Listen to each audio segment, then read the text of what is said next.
সকলকে আমার সালাম জানিয়ে আমার বক্তব্য আমি শুরু করছি।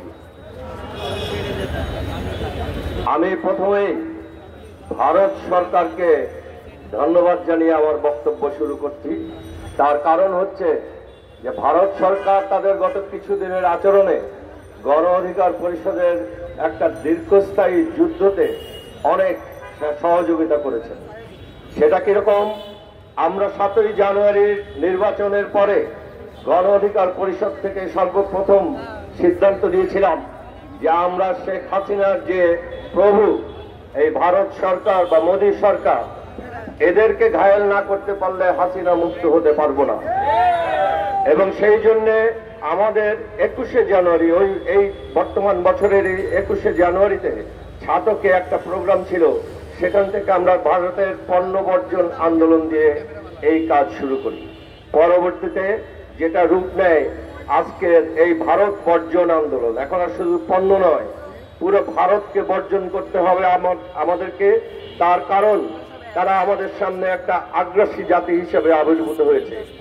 আমরা কোনো আগ্রাসীকে পছন্দ করি না, আমরা কোনো আগ্রাসীর কাছে মাথা নত করি না, আমরা কখনো মাথা নত করে বেঁচে থাকার পক্ষপাতী নই।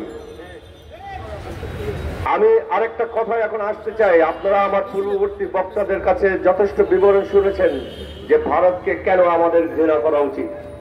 আজকে ভারত নিজেই গত কিছুদিনে তার আচরণে বাংলাদেশের সবাইকে, সকল ধর্মের লোককে, সকল বর্ণের লোককে, সকল চেহারার লোককে তাদের বিষ দাগগুলো দেখিয়ে দিয়েছে। সেই জন্য আমি ধন্যবাদ জানাতে চাই ভারতকে, ভারতবাসীকে, যে তারা তাদের স্বরূপে এতদিনে আত্মপ্রকাশ করেছে। এখন তারা আর ঘোমটা দিয়ে নেই। আমাদের কাজ সহজ হয়েছে। বাংলাদেশী সকল নাগরিক বুঝেছে তারা কত হীনমন্যতায় ভুগে এবং নিজেদের মধ্যে নিজেরা কত দুর্বল মনে করে তাদেরকে। বাংলাদেশ এমন একটা অবস্থানে আছে ভারতের সাথে। আপনারা জানেন আমরা 3 দিক থেকে ভারত দ্বারা বেষ্টিত, আমাদের বর্ডার আছে ভারতের সাথে। ভারত মনে করে এটা তার একটা শক্তি, আমরা দুর্বল হয়ে যাবো এইভাবে পরিবেষ্টিত হয়ে থাকার কারণে।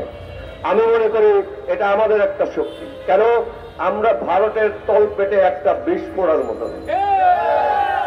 আমি যদি আরো পরিষ্কার করে বলি, ভারতের তল পেটের মধ্যে বাংলাদেশ একটা টাইম বম।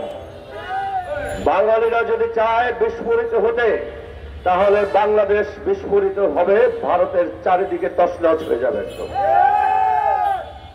ভারতকে বুঝতে হবে যে বাংলাদেশের ভৌগোলিক অবস্থান তাদের জন্য কোনো সুখের কারণ নয়, বরং এটা তাদের জন্য একটা চিন্তার কারণ। এবং সেই চিন্তার থেকেই তারা বাংলাদেশের উপরে সবসময় একটা আগ্রাসী থাবা বিস্তার করে রাখতে চায়। আপনারা কেউ কখনো দুর্বল বোধ করবেন না নিজেদের মধ্যে। আমাদের দেশের অবস্থান, ভৌগোলিক অবস্থান বা আমাদের জনসংখ্যা, এগুলি নিয়ে দুর্বল বোধ করবেন না। এগুলি আমাদের সবলতা। আমরা এগুলি সুন্দরভাবে ব্যবহার করতে পারলে, সময় মতো ব্যবহার করতে পারলে ভারতের দুশ্চিন্তার অবশ্যই কারণ আছে। আমরা যুদ্ধ করেছি গত প্রায় 1 বছর, ভারত বিরোধী আন্দোলন, ভারত বর্জন আন্দোলন। যুদ্ধ সবসময় শুরু হয় যেখানে কূটনীতি শেষ হয় সেখান থেকে। আপনি যখন আর বুদ্ধি দিয়ে আলাপ আলোচনার মাধ্যমে সমাধান করতে পারছেন না, তখন কোন একটা পক্ষ বা উভয় পক্ষ যুদ্ধ করে সেটা আদায় করতে চায়। আবার যুদ্ধ শেষ হয় কূটনীতির মধ্য দিয়ে। আমি মনে করি আমরা বর্তমানে ভারতের কিছু আচরণ দেখে যে ভারত বুঝেছে, ভারতবাসী বুঝেছে তারা বাংলাদেশের সাথে ভালো আচরণ করছে না, তারা ভুল করছে। এই জন্যে আমি মনে করি এখন ভারতকে কূটনীতির একটা স্পেস দেওয়া দরকার আমাদের। ভারতের বৈদেশিক মন্ত্রণালয়ের সচিব ঢাকায় আসছেন 9 বা 10 তারিখে বাংলাদেশের সাথে আলোচনা করার জন্য। এটা যেহেতু তাদের পক্ষের থেকে একটা প্রস্তাব, আমি ধরে নিচ্ছি তারা তাদের ভুল বুঝতে পেরে আমাদের সাথে কথা বলতে আসছেন। আমরা ভারত বিরোধিতা করতে থাকব, তাদের আগ্রাসী আচরণের জবাব দেব অবশ্যই। তবে কূটনীতিকে একটা সুযোগ দেন, যদি শান্তি প্রতিষ্ঠিত হয় তাহলে ভারত এবং বাংলাদেশের উভয়েরই লাভ হবে। প্রয়োজন হলে বাংলাদেশ যুদ্ধ করতে জানে। বাংলাদেশ সামরিক বাহিনী এবং বাংলাদেশের যুবক সমাজ যে স্পিরিটে আছে, তাতে প্রয়োজনে যুদ্ধের যদি প্রয়োজন হয় আমরা অবশ্যই যুদ্ধ করব এবং সে যুদ্ধে আমরা অবশ্যই জয়ী হব, আমার কোনো সন্দেহ নেই। কিন্তু তারপরেও শান্তির জন্য সকলের কাজ করা দরকার। আমরা দুইটা পার্শ্ববর্তী দেশ, আমাদের ভৌগোলিক অবস্থান পরিবর্তনযোগ্য নয়। আমরা যদি একটা বন্ধুত্বপূর্ণ সম্পর্কের মধ্যে, একটা পারস্পরিক শ্রদ্ধাবোধের সম্পর্কের মধ্যে এবং একটা লেনদেনের সম্পর্কের মধ্যে থাকতে পারি, তাহলে কেন শুধু শুধু অশান্তি করে সময় নষ্ট করব? আমি চাই ভারত এটা বুঝুক। আমি এটাও চাই যে আমরা ভারতকে কূটনৈতিক আচরণের মাধ্যমে, কূটনৈতিক ব্যবস্থাপনার মাধ্যমে এই অশান্তি বন্ধ করার একটা সুযোগ দিতে চাই। সুযোগটা ভারত গ্রহণ করবে কি করবে না সেটা তাদের ইচ্ছা।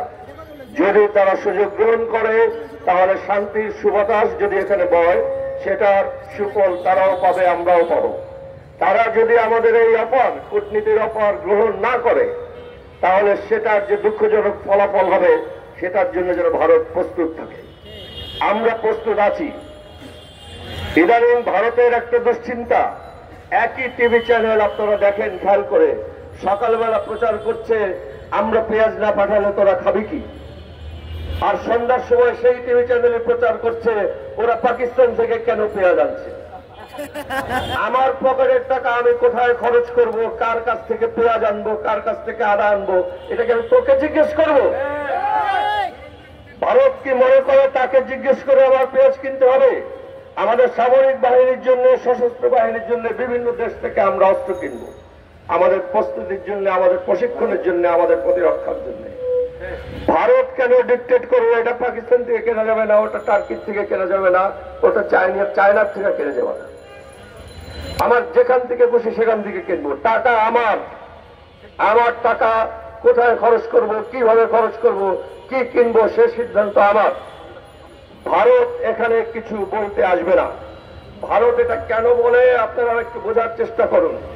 ভারত এভাবে কথা বলে কারণ ভারত এখনো ঘুমের মধ্যে স্বপ্ন দেখে শেখ হাসিনা এখানে বসে আছে। ওর চাকর শেখ হাসিনা বাংলাদেশে এখনো বসে আছে, ভারত তাই মনে করে। দুঃখিত, তোদের শেখ হাসিনা তোদের কাছে পাঠিয়েছি, তাকে তোরা ওখানে বসিয়ে রাখ। আর এই ধরনের বাংলাদেশের উপর কোন ডিকটেশন দেওয়া চলবে না, এটা আমরা মেনে নেব না।